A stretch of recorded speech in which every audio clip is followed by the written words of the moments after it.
My name is Rose Stanley. I'm 31, the oldest of three, and for most of my life, I've been the family's reliable background music. There, constant, rarely heard unless something broke. In our house, speaking up meant you were creating drama, and silence meant you were moody again. I used to choose silence. It felt cheaper. My younger sister, Marissa, never needed volume. The room bent toward her. She could spill red wine on the beige rug, laugh, blame the ghost of Aunt Patty, and Mom would apologize for not warning her about open glasses. Meanwhile, I once forgot to RSVP to a brunch and got a voicemail that sounded like a court summons. Marissa's life was a pastel-filtered carousel, curated captions, matching loungewear sets, ring light halo. Lifestyle content creator, her bio read. I fix things for a living. HVAC units that groan like they're negotiating peace treaties, crooked tiles, stubborn wiring. The good kind of quiet, the kind that holds. I worked, I saved. I said no to spontaneous weekends and yes to double shifts until my hands ached and my back learned the alphabet of pain. One goal kept me steady, a small beach house, not a Cliff Glass box, not a movie set, a fixer-upper with weathered shutters, and a clean horizon where the ocean speaks louder than people. It took 6 years, 3 jobs, and one failed engagement that taught me what I won't beg for again. When I finally signed the papers, there was no party, no family dinner, just me, a cheap bottle of champagne, and Benson, my dog, who celebrated by peeing on the welcome mat like he was christening a ship. The place was mine, truly mine. Not borrowed, not shared, not approved by committee. I posted one photo, me on the porch at sunset, captioned, "Built something I don't have to explain." Comments landed like gulls. Marissa, stunning view. Can't wait to visit. Mom. Didn't know you were house shopping. Is this near the cove Marissa likes? Dad. The universal symbol for acknowledged without committing to a position. I didn't reply. I didn't think I needed to. 2 weeks later, my cousin Trent called while I was eating leftover pasta out of the pot. Congrats on the house, Rose. Thanks, I said, twirling noodles. Marissa's wedding is going to look insane with that view. I dropped the fork. What? Don't play. The invites are gorgeous. Seafoam paper, your address and script. Got mine yesterday. Generous of you to let them use it. I stared at the wall so hard it almost confessed. My address, I repeated, because sometimes your mouth has to prove your ears didn't hallucinate. Yeah, your beach house, right? Thought y'all were close again. We weren't. The last family email I got from Marissa was a blast asking everyone to like and share her wellness campaign 5 months ago. Since then, silence, unless my space was a backdrop. I hung up without rage. The kind of quiet came over me that arrives when something finally clicks into place. I opened Instagram. There she was, Marissa, soft focus, linen dress, captioned, "We're tying the knot at the perfect little beach house. Family owned, full of memories, totally sacred, hatch, beach bride." Energy. Behind her, my porch railings, my chipped paint, my light fixture I installed at midnight with a headlamp. No call, no text, no, "Hey sis, can we talk?" Just a reel, a wedding invitation, and a wave of entitlement with a lo-fi soundtrack. In the guest list PDF, Trent forwarded, title, Beach Wedding 2025 Final, Final FR, Chaos always signs its work. I found influencers, a glow by Chaz, 4 people labeled, friends from Bali, and an entire row marked family table TBD. Under guests TBD, there it was. Rose, not invited. They were using my house as a venue and I wasn't on the list. I didn't smash anything, didn't compose a fireworks paragraph. I took a breath that tasted like rust and ocean. You can spend a lifetime swallowing your own anger until it ferments into something stronger. Resolve. I opened a new tab and typed, short-term rental contracts, beach properties. There's a difference between revenge and a receipt. Revenge is loud. A receipt is quiet and binding. That night, I drafted a weekend rental agreement. I called a local property manager I'd chatted with when I first toured the place, a woman who spoke in exact numbers, and better than average towels. Last minute booking okay? I asked. What's the occasion? She said. Call it a family realignment, I said steady. We walked through terms. Check-in Friday, 4 p.m., check-out Sunday noon. No unauthorized events, no outside vendors, no trespassing. I added a clause as clean as a locked door, property not to be entered or used by any unauthorized persons under penalty of trespassing. I printed the contract. I framed it. I hung it in the foyer at eye level. I didn't announce what I'd done, not to Mom, whose denial arrives frosted with heart emojis, not to Dad, who prefers the safety of silence, not to Marissa, who calls boundaries negative energy, not to Noah, my boyfriend, though when he texted, "How's your evening?" I typed, "Choosing myself," and he wrote back, "Proud of you." A small note. Talia, his ex, floats in Marissa's circle of brand collaborators like a friendly jellyfish. Pretty, stinging. I file that away without touching it. Thursday, 11:48 a.m. Rental confirmed. A couple from Ohio, Mike and Susan, celebrating 25 years. Real people, real money, real joy. No ring lights. Saturday, 12:03 p.m. My phone lights up. Mom. Hi, honey. Just wondering. Did you rent the house this weekend? No hello, no how are you, just the soft panic of a plan unraveling. I don't reply. 12:07 p.m. Dad. What's going on, Rose? 12:09 p.m. Brad. Hey, seems there's been a venue mix-up. You home? Men who stretch hay like taffy usually want something for free. 12:10 p.m. Marissa. We need to talk. Urgent. A photo from Trent hits next. Mike and Susan on my porch holding wine in front of a chalkboard sign. Happy 25 years, Mike and Susan. Below, a crisp wooden plaque I'd mounted under the mailbox. Rental property. No trespassing. No exceptions. I can hear the record scratch from 2 towns away. By evening, my phone looks like it lived through an earthquake. Missed calls, texts, DMs from high school acquaintances suddenly invested in beach zoning laws. I walk into my favorite beach cafe to grab dinner, drywall dust still on my sleeves. At the corner table, Marissa, jaw set, eyes glassy. Next to her, Brad, sipping something with an umbrella, trying to manifest charm. Rose, she says, standing like she's about to call a press conference. We need to talk. This was supposed to be the most important weekend of our lives. I didn't realize your most important weekend was at a house you don't own, I say, calm enough to set a glass down without ringing it. It's our family house, she says, chin lifting. Our? I raise an eyebrow. Did you scrape paint at midnight? Pay the mortgage? Replace the wiring? Unless ghosts Venmo contractors, I'm pretty sure my name's on every bill. Her cheeks bloom red. You blindsided everyone. Brad leans in. You gotta admit, babe, it was kinda savage. He grins like he invented winks.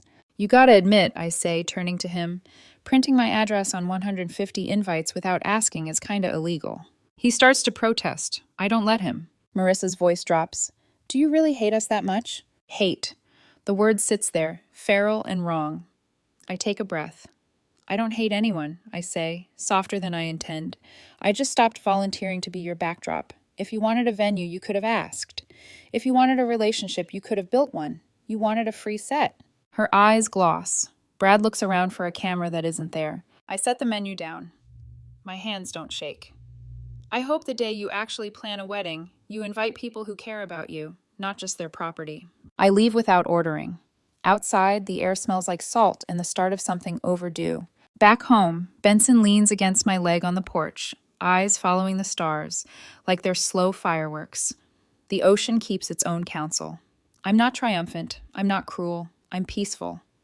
The rare kind that arrives when you choose your line and won't apologize for standing on it. The next morning, Mike and Susan email me a photo, them under string lights on my deck, laughing, holding hands, no filters, no hashtags, just joy. Silence lasts exactly 36 hours. Not bad for this family. Then Mom gathers everyone in fam jam. Mom, big misunderstanding. Let's move forward in love. Marissa, not sure how love factors into being humiliated, but okay. Random cousin. Are we still going to the beach next month, or... I don't answer. I pull up my calendar instead. The house stayed mine when I signed a deed. Now it becomes mine again, in ink they can't ignore. I extend the rentals for the season. The door they walk through without knocking now has a lock that clicks. And just before I sleep, Noah texts, "How are you holding up?" I type, "Stronger than they expected." He replies, "Good, keep going." So I do. The next few days blurred into sawdust, invoices, and playlists I didn't really listen to. Work has always been my armor. When you're elbow deep in a busted vent or hauling drywall, it's hard to hear guilt trying to bargain with you. But at night, when the ocean hushed everything else, I caught myself replaying Marissa's words. "Do you really hate us that much?" That wasn't guilt, it was muscle memory. The old instinct to soften, to smooth things over before anyone labeled me cold. I almost texted her, almost typed, "You should have asked," then deleted it. You don't teach respect by offering discounts. By Monday, the wedding fiasco had already become digital folklore. Screenshots of the venue mix-up circulated through our extended family group like seagulls fighting over a French fry. Cousin Ava sent me a link to a Reddit thread titled "Influencer's Wedding Cancelled After Venue Double Booked. Chaos Ensues." The top comment? "Sounds like karma had good Wi-Fi." I laughed harder than I had in months. Mom didn't think it was funny. She called the next morning while I was on a job site. "Rose, sweetheart, your sister's devastated. You could have told her before embarrassing her like that." "She could have asked before printing my address," I said, wiping plaster dust off my hands. Mom sighed in that practiced martyr tone. "You've always been so independent. We assumed you wouldn't mind." That word again, assumed, a family tradition. "Mom," I said, steady but sharp, "stop assuming my boundaries are optional." There was a pause. Then, "You're sounding just like your father. Rigid." "I'll take that as progress," I replied, and hung up before she could pivot to emotional blackmail 101. Noah came by that evening with takeout and his easy silence. We sat on the porch, watching Benson chase sand shadows. "You okay?" he asked finally. "I think so," I said. "It's weird. Everyone's acting like I burned the house down." "You didn't burn it down," he said. "You just locked the door." I smiled. "Marissa calls it sabotage. Mom calls it cruel." "What do you call it?" "Necessary." He nodded. "That's the only word that matters." He meant it, but a small flicker of doubt still gnawed at me. Maybe because of Talia, his ex, who'd been reposting Marissa's old wedding mood boards on her stories with captions like, "Manifesting balance." Not direct enough to accuse, but pointed enough to sting. I told myself it didn't matter. Still, the irony tasted bitter. My boyfriend's ex cheering on my sister's stolen wedding backdrop. 3 days later, I woke up to a new message from the property manager. "Hi, Rose. Just wanted to say your guests left the place spotless. They even watered the succulents. Sweetest couple ever." Attached was another photo of Mike and Susan smiling on the porch at sunset, their wine glasses raised.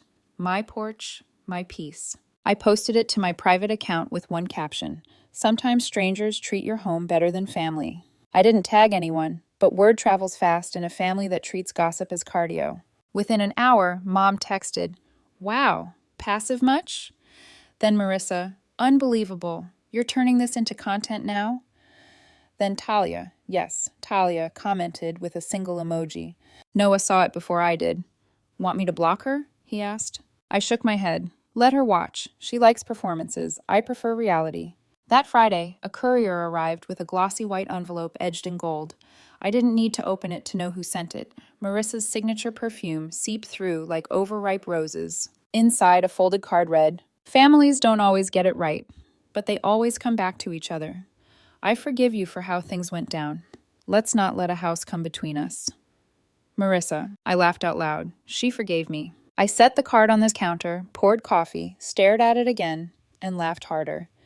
Benson tilted his head, concerned. "That's the thing about gaslighting. It sounds polite if written in cursive." That night over dinner, Noah picked up the card, read it, and whistled. "She forgave you?" "Apparently I ruined her wedding by protecting my deed." He grinned. "That's Olympic-level delusion. Gold medal for entitlement." "I used to think she couldn't surprise me anymore," I said. "But she's creative." He looked at me. "You're not going to reply, are you?" "No, but I am going to make sure this never happens again." I opened my laptop and extended the rental contract. Every other weekend through summer and fall. The house would never again be available for family emergencies. A week later, Mom started the next wave of guilt. "So we're really not allowed to use the house now? Your father thinks you're being extreme." I typed and deleted several versions of a response before settling on one word. Correct. No explanation, no apology, just the truth, finally allowed to stand on its own 2 feet. Over the next month, I transformed the house the way I'd always wanted. Fresh paint, new deck lights, motion sensors by the steps. Each improvement felt like a statement. I decide who enters. And yet, no matter how high the fences or how bright the lights, my family's shadow found its way through group chats and back channels. Cousin Ava texted, FYI, Marissa's saying she's going to pitch a brand collab with your place. Some eco-retreat idea? I froze. With whose permission? She said Talia connected her with a travel agency. They're planning a whole proposal deck. They think you'll come around. Talia again, of course. I stared at the message until the screen dimmed, pulse hammering. So that was it. The stolen venue had been a soft launch for a monetized family heritage property. This wasn't just about entitlement anymore. It was business. I opened my email and found the contact for the property manager. My fingers moved faster than my thoughts. Hi, Denise. Please mark the house as private property, no media partnerships. Also, add a clause forbidding third-party brand use. I'll cover the extra legal fee. She replied 10 minutes later, already done. Love the decisiveness. I sat back, watching the last light fade through the window. For the first time, I didn't feel like the quiet one anymore. I felt like the one with a spine. 2 weeks later, Marissa posted a reel titled, How to Heal After Family Betrayal. She talked about toxic energy, boundaries masquerading as ego, and choosing forgiveness. Her followers flooded the comments with hearts and sympathy. One wrote, You're so strong, girl. Family can be the worst. I didn't comment, didn't defend myself, didn't even watch it twice. Because while she was performing healing for strangers, I was finally living it. The next morning, I walked down to the shore with Benson. The tide was low, the sand cool under my feet. For once, I didn't replay arguments in my head or script imaginary comebacks. I just listened, to waves, to breath, to the clean sound of distance. And when my phone buzzed again, Mom, then Dad, then Marissa, I let it ring out. Boundaries don't need explanations, they need consistency. So I turned off the ringer, tossed a stick for Benson, and smiled when he sprinted toward the surf. Free, unbothered, and exactly where he belonged. A month passed, and my family's silence began to feel less like punishment and more like fresh air. No unannounced calls, no group chat drama, no urgent messages about someone's forgotten birthday cake. Just the ocean, my dog, and the sound of my own decisions settling into place. Then, on a humid Thursday evening, my phone buzzed, with a text from Ava, my cousin, an occasional voice of reason. Heads up, you might want to check Marissa's page. Something about a beach collab? I groaned. I didn't want to look, but curiosity has its own gravity. Marissa's new post glowed at the top of my feed. Her face serene, ocean behind her, captioned, New Beginnings, excited to announce a partnership celebrating family legacy and mindful travel. More soon. Family legacy, my house. The accompanying teaser tagged 3 accounts, at Glow by Chaz, at Serenity Retreats, and at Talia Greenwell. Talia, Noah's ex, the same woman who'd left a little wave emoji on my post weeks ago. The caption didn't say Stanley Beach House, but the image didn't need to. The weathered blue shutters behind Marissa's shoulder were unmistakable. My shutters. I set the phone down and stared out the window. Benson cocked his head, sensing something brewing. No, buddy, I murmured. We're not going backward. That night, Noah came over with Thai food and a bottle of Riesling. I showed him the post. He exhaled slowly, running a hand through his hair. She's tagging Talia now? I nodded. Looks like your ex found a new muse. Rose, he started, but I cut him off gently. I'm not mad at you. I'm just done being everyone's backdrop. Again. He nodded. You want me to say something to Talia? No, I said. Let her post whatever she wants, but I'm drawing a line. I opened my laptop and typed an email to my property manager. Hi, Denise. Please update the rental listing. Mark property as private use only and include a clause. No commercial photography, branding, or sponsored media permitted. Add penalty fees for violation. I'll cover the cost. Within an hour, she replied, Done. You're tougher than half my clients combined. I smiled faintly. That's the idea. A week later, the family silence cracked again. This time through the familiar chime of Fam Jam. Mom, your sister's very hurt that you're refusing to collaborate. This could have been healing for both of you. Marissa, We were trying to rebuild, but you just love making me look bad. Dad, can we all calm down before this gets worse? I typed a single reply. Me. Respecting ownership isn't hostility, it's adulthood. Then I muted the chat. Days later, Noah and I sat on the porch, coffee in hand. He glanced at the calm sea, then at me. You ever think you'll forgive them? I don't think forgiveness and access are the same thing, I said. They think if I forgive, they get to come back. I just want peace. He nodded slowly. You've changed, in a good way. I hope so. He smiled, reaching for my hand. That's why I'm still here. But peace has a way of being interrupted just when you start to trust it. The following Sunday, I found an envelope slipped under my door. Heavy, cream-colored, no return address. Inside was a handwritten note in Talia's perfect script. Rose, hope you don't take this personally. Marissa asked for my help planning her retreat launch, and your beach house was the obvious choice. I genuinely believe this could be healing for everyone, energy-wise. Warmly, Talia. My laugh came out half-choked. Energy-wise? Benson barked once, like he agreed. I snapped a photo of the letter and sent it to Noah. Me, your ex is trespassing by proxy.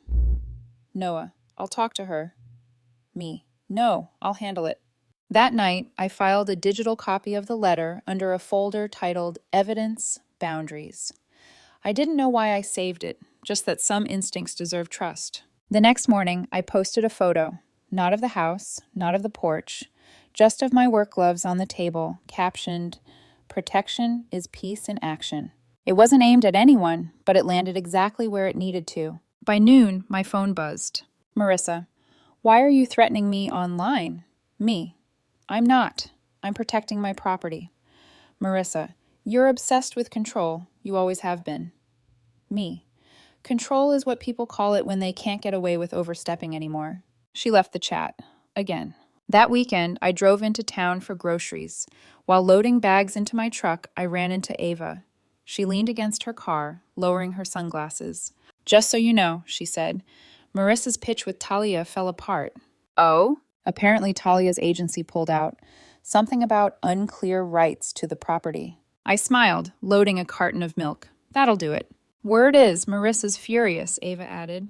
Said you lawyered her out of her own healing journey. I laughed. That's my favorite accusation yet.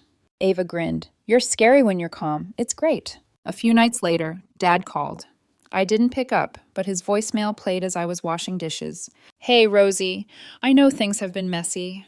Just wanted to say I'm proud of you. Even if your mother's not ready to admit it, you're standing up for yourself. That's something I should have done years ago. For a moment, I just stood there, dish towel in hand, heart softening despite itself. Then I hit replay, just to be sure I heard it right. He'd never said that before. The following week, an envelope arrived, this time from the property management company.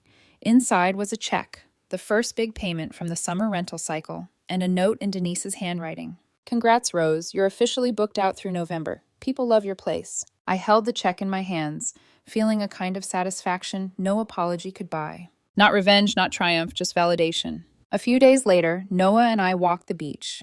The air smelled like sea salt and quiet victories. He kicked a shell, smiling. Think your family's done testing you? Not a chance, I said. But I'm finally done being the test subject. He chuckled. Then maybe it's time for part 2 of your life. Which is? Living it without permission. And for once, that didn't sound like a dream. It sounded like a plan. Autumn crept in quietly, the kind of season that arrives not with storms, but with sighs. The beach was emptier now, the air crisp, the horizon sharper. My weekends filled with small repairs and big silences. The good kind, earned ones. The last guests of the season, a couple from Oregon, left a handwritten note in the kitchen. Thank you for sharing this space. It feels like a home that remembers peace. I left the note pinned on the fridge, right above a photo of Benson asleep on the porch. For a moment, everything felt steady, until the phone rang. Dad. I hesitated, thumb hovering. The last voicemail from him still echoed in my head. Proud of you. Those 3 words had taken 31 years to show up. This time I answered, Dad? Hey, Rosie. His voice was low, almost cautious. I'm in town. Mind if I stop by? I glanced at the tools scattered across the porch. Sure, coffee's on. When he arrived, he stood there a moment before stepping in, like he was asking permission, which already said more than any speech could. He held 2 cups. Black for me, almond milk, and cinnamon for you, right? You remembered, I said. Trying to. We sat on the porch where the sun made the railings glow. Benson sniffed his shoes, approved, and settled at my feet. He didn't start with excuses or the classic, "You know how your sister is." Instead, he said quietly, "We screwed up." I didn't reply at first, because hearing those words, the ones I'd rehearsed 1,000 times in my head, but never expected to exist, was disorienting. He looked at the waves. "We thought you didn't need us. You were always the strong one, quiet, responsible. We figured silence meant you were fine." I swallowed. Silence meant no one was listening. He nodded, eyes wet. I deserved that. We sat in the hum of gulls and tide. Then he said, "Marissa's coming back from Bali next week. She's not doing well." "Bali?" I repeated. He sighed. "She and Brad eloped, or tried to. Didn't last 2 days." My chest tightened, not from shock, but from recognition. That familiar collapse behind the glitter. "Is she okay?" I asked, finally. "Not really. I think she finally saw the mirror for what it is." That evening, after Dad left, I stood on the porch long after sunset. The waves were black glass, reflecting pieces of the moon. For the first time in months, I didn't feel angry when I thought of Marissa, just tired, and maybe quietly hopeful that she was finally tired too. 3 days later, she showed up. No text, no warning, just her car crunching the gravel, headlights cutting through mist. I stepped outside before she could knock. She looked smaller somehow. No designer dress, no curled hair, no camera, just a gray hoodie, jeans, and eyes swollen from too many truths hitting too fast. "Hey," she said softly. "Hey, can I come in?" I hesitated a beat, then nodded. "Yeah." Inside, she looked around like the walls were new, and maybe they were. "This is the first time I've actually been inside since you bought it," she said. "Yeah," I said quietly. "I noticed." She laughed weakly, then sank into the couch. "Brad and I split." I sat across from her. 2 days after the flight? She gave a small nod. Turns out he didn't want marriage, just the content. That landed like a stone between us. For a moment, neither of us spoke. Then she whispered, "I'm sorry." "For what?" "For everything." I watched her carefully. "Everything's a big word." She took a shaky breath. "For using your house, for not asking, for calling it ours, for turning you into the villain because you wouldn't play along, for acting like you didn't exist unless you were useful." My throat tightened. "Why now, Marissa?" Her eyes filled again. "Because when everything fell apart, I realized I had nowhere safe to land. And the only person who ever gave me a real landing place, I treated like dirt." For a long time, all I could hear was the clock ticking and Benson's quiet breathing. Then I said, "I'm not the same person you left behind, Marissa. I don't stay quiet anymore." "I don't want you to," she said. "I just want to try again, better this time." There was no music swelling, no cinematic reconciliation, just two women sitting in the space between what they'd been and what they might still become. I nodded slowly. "We can try, but the past doesn't get a free pass." "I know." When she stood to leave, she hesitated at the door. "You've really made it beautiful here." "Yeah," I said. "It finally feels like home." She smiled, a little broken, a little real. "Good. You deserve that." After she drove away, I stayed on the porch with my coffee gone cold, the tide whispering below. Benson rested his head on my knee, as if to say, "It's okay now." For the first time in years, the silence didn't feel like exile. It felt like peace earned. 2 days later, an envelope arrived in the mail. No perfume, no glitter, just a simple card. Inside, "Thank you for letting me be human again. Marissa." I tucked it into the fridge corner beside the Oregon couple's note. Maybe forgiveness wasn't a single event. Maybe it was a slow renovation, one room at a time. That night, Noah came by. I told him about Marissa's visit, the apology, the quiet. He smiled, brushing a speck of paint off my cheek. "Sounds like she's finally growing up." "Maybe," I said, "but so am I." "About time," he teased gently. "Yeah," I said, looking at the horizon. "About time." By November, the beach air had turned sharp enough to bite. The summer crowd was gone, leaving only locals and seagulls that screamed like they had unpaid bills. I loved it that way. Empty, clean, quiet. The house had changed too. New light fixtures, polished floors, a soft wool rug by the couch.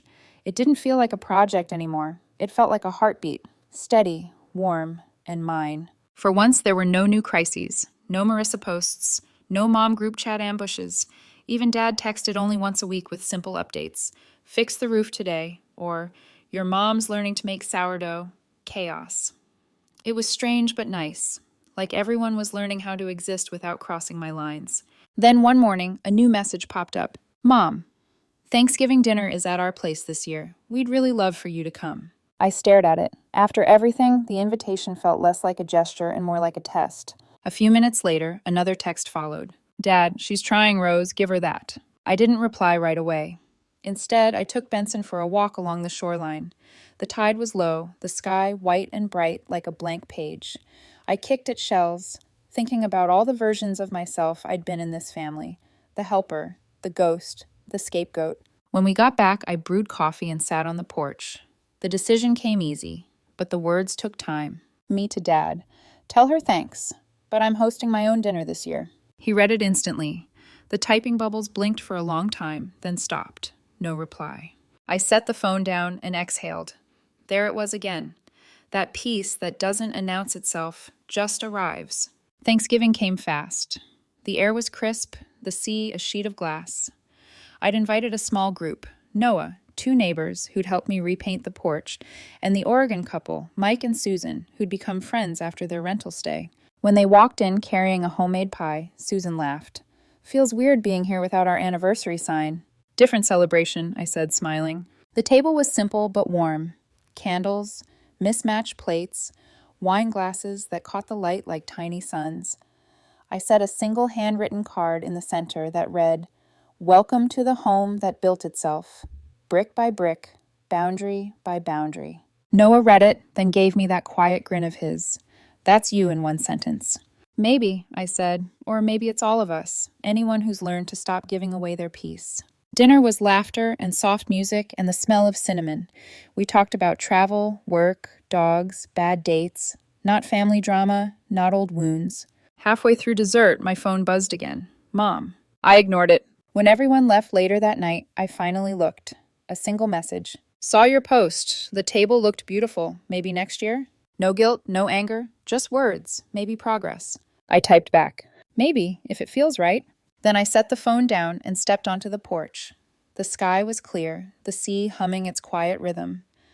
Benson pressed against my leg, tail thumping softly. I thought about the old version of me, the one who would have driven home with leftovers just to prove she wasn't heartless, the one who mistook silence for safety, the one who thought boundaries meant loss.